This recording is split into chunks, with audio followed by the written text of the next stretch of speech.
Halo Sobat Investor, jumpa lagi di channel Investor Jelata. Kali ini saya akan membagikan informasi ya, dividen interim nih dari salah satu emiten CPO nih ya, yang akan bagi dividen interim dengan cum date itu tanggal 3 Oktober gitu ya. Jadi kalau cum date itu maksudnya apa? Jadi kalau teman-teman ingin dapat dapat dividen dari saham ini gitu ya, berarti mesti punya saham ini ya di tanggal 3 Oktober ya, di closing 3 Oktober itu. Kalau teman-teman masih punya saham ini berarti berhak mendapatkan dividen interim ya. Oke, nanti kita bahas ya saham ini gimana sih prospeknya ya, laporan keuangannya kuartal 2 seperti apa, lalu secara harga sahamnya secara historis per PBV gitu, apakah sudah over value atau masih under value. Nanti secara technical juga, secara chartnya kita lihat dikit-dikit lah gitu ya.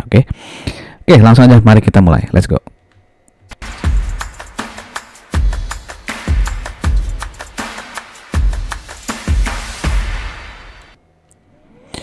Oke, jadi emiten yang akan saya bahas kali ini adalah AALI ya, PT Astra Agro Lestari ya, di mana AALI ini berdiri udah lama ya, tahun 88 ini, udah sangat lama ya.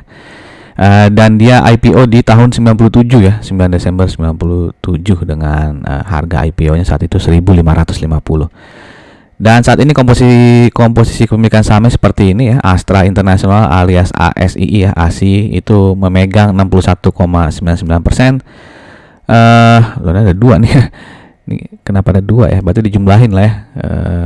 61,9 ditambah 17,69 ya. Dan masyarakatnya sekitar 17,71.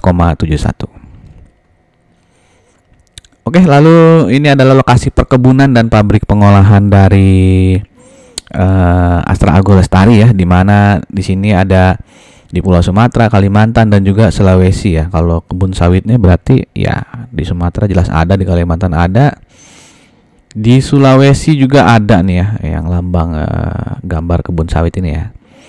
Oke, lalu untuk pabrik kelapa sawitnya bisa dilihat ya, di Pulau Sumatera ada, di Pulau Kalimantan ada ya, di ketiga pulau itu juga ada ya pabrik kelapa sawitnya. Oke, jadi total area tertanamnya 285.000 hektar ya, kira-kira seperti itu. Dan ini adalah komposisi luasan area perkebunan perseroan ya. Jadi berdasarkan areanya itu paling besar areanya ada di Pulau Kalimantan, disusul di Sumatera ya 36,9%, dan yang paling kecil itu ada di Sulawesi ya. Ini kebun plasmanya 25,3% ya, berarti yang dimiliki oleh masyarakat sekitar ya, kebun plasmanya. Nah, kalau intinya itu benar-benar diurus oleh si Astra Agro Lestarinya. Lalu pergerakan harga CPO ya, bisa lihat sini di tahun 2022 harga average yang didapatkan oleh Astra Agro Lestari itu di 12.948. Nah, di 2023 tuh turun ya, 13,9% turun ya. Jadi rata-ratanya hanya 11.142 gitu ya. Jadi wajar aja ketika di tahun 2023 dia menurun juga ya itu ya profitnya ya dibandingkan 2022. Nanti kita lihat ya berapa persen penurunan profit Astra Agro Lestari di tahun 2023. Oke, seperti mungkin banyak teman sudah tahu juga kalau Astra Agro Lestari itu usia tanamannya ya sudah banyak yang mulai menua gitu ya. Jadi biasanya dianggap tua tuh kalau udah 25 tahun ke atas ya. Jadi biasanya dia masih bisa berbuah di tahun ke-25 sampai dengan 30 ya. Tapi kalau udah 25 sampai 30 tahun tuh katanya produktivitas buahnya itu udah menurun gitu ya. Jadi harus melakukan replanting nih kalau mau sustainable ya perusahaannya. Nah, si Astra ini ya, ini perkataan presidirnya ya, di tahun 2024 akan melakukan replanting ya, penanaman bibit baru berarti nih sekitar 4.500 sampai dengan 5.000 hektar lahan sawit. Oke, terus dibilang di sini sih rata-rata usia pohonnya si Astra Agro Lestari itu 16 tahun ya. Oke, jadi seperti itu. Jadi dia mulai melakukan replanting. Tapi di berita yang ini berita dari websitenya Astra Agro Lestari langsung ya. Nah, di berita Astra Agro Lestari lainnya juga itu dikatakan ya kalau sepertiga pohon sawit AALI ditanam pada tahun 94-97. Makanya sepertiga pohon kini berusia 27-30 tahun gitu ya. Jadi ada, walaupun tadi dibilang average-nya kan 16 tahun tadi ya, tapi sepertiganya itu usianya udah 27 sampai dengan 30 tahun gitu ya. Makanya mereka mulai melakukan replanting ya. Nah, di sini sih dibilang hektar tertanamnya 210.000 ya, walaupun tadi di slide awal kan saya data dari Agro Lestari juga sebenarnya 285 hektar ya. Oke, jadi saya kurang tahu juga nih ya, yang benar yang mana jadinya. Mungkin yang benar yang inilah kali ya, karena kan ini presentasi ketika public expose ya, 285 ribu hektar ya. Nah, kalau sepertiganya itu berarti kira-kira 90 ribu ya. Kalau kita anggap 285 ribu hektar, berarti itu ada 90 ribu hektarnya yang usia tanamannya 27 sampai 30 tahun gitu ya. Nah, kalau dia replantingnya itu sekitar 5.000 hektar per tahun, jadi agak cukup lama tuh ya untuk mencapai 10.000 hektar ya. Ya kan, kalau 5.000 hektar per tahun berarti ya perlu 16 tahun ya untuk mencapai 10.000 ya. Tapi ya kita lihat saja ya, apakah replanting ini bisa dipercepat lagi gitu ya di Astra Agro Lestari. Oke, jadi ini intinya sepertiganya udah tanaman tua ya. Oke, sebelum kita masuk ke bagian keuangan dan lain-lainnya, saya ingin mengajak teman-teman yang mungkin saja baru mampir di channel ini untuk subscribe channel ini, dan jika dirasakan video-video channel bermanfaat, saya minta tolong untuk like, comment, and share-nya. Dan teman-teman juga sudah bisa mensupport channel ini dengan cara membeli super thanks ya, memberikan super thanks untuk channel ini. Dan jika teman-teman berminat menonton video-video lainnya ya, ini sebagian saya taruh di sini judulnya. Jika teman-teman ada yang tertarik, silakan cari linknya di kolom deskripsi atau langsung aja search ya di channel ini. Dan untuk yang di tengah ini ya, saham batubara yang pernah bagi dividen yield 30% nih. Nah, ini saham apa gitu ya, dan bagaimana prospeknya di tahun ini dan tahun depan. Jika teman-teman berminat nonton videonya, nanti linknya saya taruh di pojok kanan atas.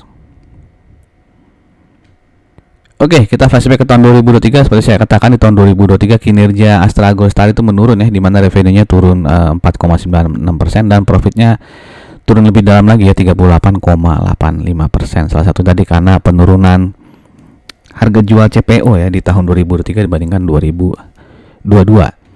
Nah, di tahun 2024 keadaan sepertinya membaik gitu ya, di mana di kuartal 1 revenue-nya naik 0,81%, di kuartal 2 naik 19,08% ya. Ini masing-masing dibandingkan dengan periode yang sama di tahun lalu ya. Begitupun untuk profitnya ya, di kuartal 1 profitnya masih naik tipis aja ya, 2,59%. Tapi di kuartal 2 ini kenaikannya luar biasa ya, 89%-an ya dibandingkan kuartal 2 2023 ya. Ya karena memang pendapatan juga udah naik 19% tuh ya. Oke, nah kalau digabungkan ya dari Januari sampai Juni 2024 itu pendapatan bersihnya naiknya 9,83%, lalu beban pokok pendapatannya naik 7,96%. Sehingga laba brutonya itu naik 24,93% ya. Setelah dipotong beban umum, ditambahkan penghasilan bunga dan lain-lain, itu laba sebelum pajaknya itu naik 32,58%. Setelah dipotong pajak, laba bersih yang bisa didistribusikan itu naik 36,31% ya. Jadi kinerjanya bisa dibilang baik lah ya. Apakah di tahun 2024 ini menjadi turning point-nya Astra Agro Lestari gitu ya. Kalau kita lihat di sini sih nggak ada beban yang aneh-aneh ya. Penghasilan bunganya juga ya naik dikit lah ya, dari 43 miliar jadi 84 miliar ya. Pendapatan lain juga malah menurun ya, dari 280 miliar menjadi 216 miliar ya. Oke, lalu ini rincian pendapatan ya. Jadi memang mayoritas masih dari minyak sawit mentah ya. Lalu di sini ada inti sawit juga ya, kernel oilnya ya. Tapi cuma sedikit lah ya, nggak sampai 10%-an ya, sekitar 6%-an lah dari total pendapatan Astra Agro Lestari ya. Lalu kalau dari daerahnya gitu ya, bisa dilihat di sini pendapatan tuh paling besar sebenarnya dari Sulawesi ya, tapi laba bersihnya itu paling besar dari Pulau Kalimantan ya. Entah kenapa ya pendapatannya besar di Sulawesi tapi profitnya tuh kecil gitu. Jadi margin profitnya tuh kecil banget ya yang di Sulawesi ya. Tidak ada penjelasannya juga ya. Saya juga nyari kenapa ya margin profitnya kecil. Jika teman-teman ada yang tahu mungkin bisa tolong tulis di kolom komen ya. Tapi intinya laba bersih paling besar tuh dari Pulau Kalimantan, kedua Sumatera, baru yang ketiga itu Sulawesi ya. Oke, kalau kita lihat arus kasnya itu tuh terjadi kenaikan luar biasa di arus kasnya ya, 239% ya. Selain karena penerimaan dari pelanggannya naik, ini juga karena ada pajak yang berbeda ya. Kalau di tahun lalu dia bayar pajak nih ya, 1 triliunan ya. Nah sekarang nih malah plus nih ya. Mungkin ada selisih bayar pajak ya di tahun 2023 yang akhirnya mungkin dapat refund gitu mungkin ya. Nah itulah yang menyebabkan kenapa arus kasnya naiknya luar biasa ya, dari yang hanya 779 miliar menjadi 2,6 triliun nih.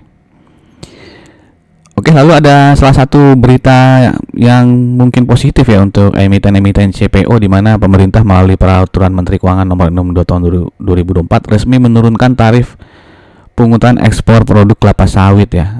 Jadi selama ini kan dia pajaknya progresif gitu ya, tergantung harga sawit ya, tapi sekarang dia sudah flat ya, menjadi flat 7,5% ya, menjadi flat 7,5%. Nah ini simulasi aja ya, ketika kalau harga CPO price-nya itu misalnya $950, nah itu dia harus bayar pajak $100, tapi sekarang dengan peraturan baru tuh hanya cukup bayar $71 ya. Jadi selisihnya lumayan besar ini ya, 29% tuh selisihnya ya gitu ya. Jadi ini mungkin salah satu katalis positif ya untuk emiten-emiten CPO ya, karena tapi kayaknya udah tahu nih bakal keluar peraturan ini, sehingga di 1-2 bulan terakhir ini kan harga saham Astra Agrostari itu udah naik ya. Begitupun untuk LSIP ya. Kalau TAPG lebih awal lagi tuh ya, mulai uptrend ya. Jadi ternyata inilah mungkin alasannya ya, kenapa mayoritas saham CPO sekarang mulai terlihat uptrend gitu ya. Oke, sekarang kita masuk ke historis PER dari AALI ya, dimana rata-rata PER 5 tahunnya tinggi sekali nih, 22,87, dan saat ini dia pergerakan di sekitar 10,84, sehingga secara historis PER dia sangat under value ya, bisa dibilang selisihnya cukup jauh. Lalu untuk dari PBV sama juga dia under value ya, dimana rata-rata PBV-nya itu di 0,87, dan saat ini dia diperdagangkan di 0,58 ya, dengan book value saat ini di 11.536,94. Jadi kalau kita asumsikan harga wajar AALI itu adalah ketika PBV-nya 0,87, maka harga wajarnya ada di 10.037,14 ya. Dan dia closing di hari Jumat kemarin 27 September itu di harga 6.700, sehingga margin of safety-nya masih sangat besar ya, 49,8% nih. Oke, lalu kita bandingkan ya rasio-rasio AALI dengan beberapa emiten CPO lainnya. Di sini earning per share AALI paling besar ya, 527,42. Untuk PER ini AALI termasuk yang paling besar ya, kedua terbesar lah setelah Semar ya, di 12,7. Yang paling rendah di sini adalah LSIP ya, 5,74. Lalu untuk PBV ya yang menengah lah ya, AALI di 0,56. Di sini yang paling rendah SIMP, yang paling tinggi adalah TAPG dan STAA ya, 1,8 dan 1,54. Untuk ROE sendiri ini ternyata AALI rendah lah ya, dia terendah kedua nih ya, 4,36. Cuma menang dari Semar yang 4,33, dan di sini TAPG yang ROE-nya paling besar ya, 17,6%. Untuk DER sendiri aman lah ya AALI ya, DER-nya rendah ya, hanya 0,3. Di sini yang paling tinggi adalah TBLA nih yang sampai 2,05 ya. Oke, yang paling rendah di sini adalah LSIP ya. Jadi kalau secara rasio memang gimana nih menurut teman-teman ya? Ya masih wajar lah ya, PBV 0,5, PER-nya 12,7 masih wajar ya. Tapi yang paling terasa kemahalan siapa nih ya? Ya mungkin inilah ya, STAA nih ya, udah tinggi sekali ya, PER-nya tinggi dan PBV-nya juga udah 1,8 gitu ya. Oke, apakah teman-teman memiliki salah satu saham CPO ini? Bisa tuliskan di kolom komen ya. Emiten favorit CPO, emiten CPO favorit teman-teman tuh apa gitu ya? Apakah karena misalnya TAPG ya, karena mungkin usia tanamannya yang masih muda gitu ya? Silahkan tuliskan pendapat teman-teman ya di kolom komen ya. Oke, ini adalah chart weekly dari AALI ya, dia all time high-nya pernah sampai ke 27 ribuan ya, hampir 28 ribu ya, udah lama banget nih, tahun 2007 ya, 2007 atau awal 2008 lah itu ya. Dan saat ini dia ya seperti saya bilang dia uptrend ya, terlihat di sini dia selalu membentuk higher high ya, terus lower high juga nih ya, selalu membentuk lower high lagi, higher low ya, selalu membentuk higher low dan higher high ya. Oke, jadi terlihat ini ciri-ciri saham yang sedang uptrend ya, dan di sini volumenya bisa dilihat ya, besar-besar nih ya. volumenya besar-besar ya. Jadi kenaikannya itu diiringi dengan kenaikan volume ya, yang biasanya tuh bertanda bagus gitu ya. Oke, dan saat ini dia sedang 3-4 hari terakhir ini dia bergerak sideways ya, dengan resisten ada di 6.775 ya. Kalau ini berhasil break ya, berarti resisten selanjutnya ada di 7.000 ya. Untuk supportnya sendiri mungkin teman-teman bisa ngambil ya, yang tadinya resisten di sini ya 6625 bisa dianggap sebagai support berikutnya ya. Lalu selanjutnya adalah di 6.350, dan selanjutnya lagi bisa supportnya itu 6.200 dan juga 6.025 ya. Jadi silahkan teman-teman mengatur strategi ya kalau mau entry ya. Biasanya sih kalau ngelihat uptrend kayak gini kan ngeri masuknya ya, tapi biasanya malah yang naik terus itu adalah saham-saham yang uptrend seperti ini gitu. Jadi tapi teman-teman kalau mau entry ya mesti disiplin cut loss ya. Misalnya entry di 6.700 ya, berarti kan risk and rewardnya itu kira-kira 1:1 ya. Kalau teman-teman pasang stop lossnya di 6625 ya, dengan target misalnya di 6775 atau 6800 ya, itu kecil banget sih ya. Atau bisa pasang target di 7000 gitu ya, dengan pasang stop loss di 6350 ya. Oke, tinggal dihitung-hitung aja ya risk and rewardnya. Oke, secara EMA ya jelas dia uptrend ya, secara long term maupun short termnya.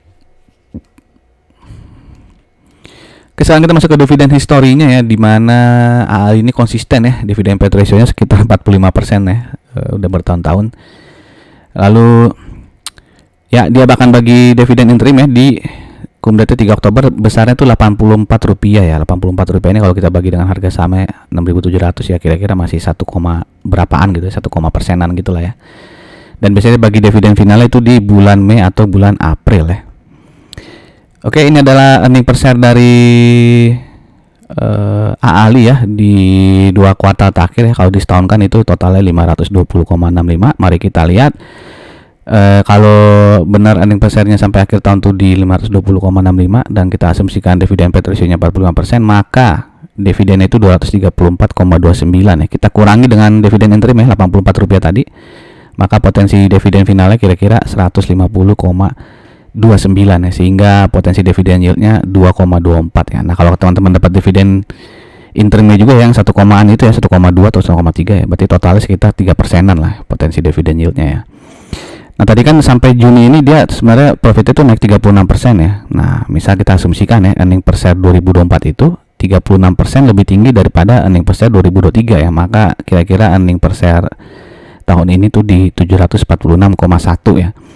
Dengan asumsi dividen payout ratio yang sama 45%, maka potensi dividennya sekitar 335,74 ya. Nah, kita kurangi lagi 84 ya, sehingga potensi dividen sisanya sekitar 251,74 ya. Kita bagi dengan harga saham saat ini 6.700, maka potensi dividen yield sisanya ini 3,7% ya. Ini sisanya doang ya. Kalau ditambahin dengan dividen interimnya berarti 1 komaan.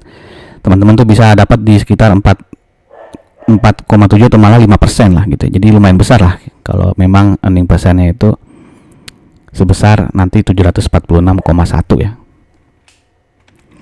Oke, jadi ya kalau dapat sekitar 5%-an sih lumayan menarik gitu ya. Dan mungkin ditambah dengan capital gain ya, karena kan secara teknikal tadi cukup menarik lah ya. Astra Agrolestari ini ditambah tadi katalis yang penurunan pajak ya, sekarang pajak CPO-nya tuh flat ya 7,5%.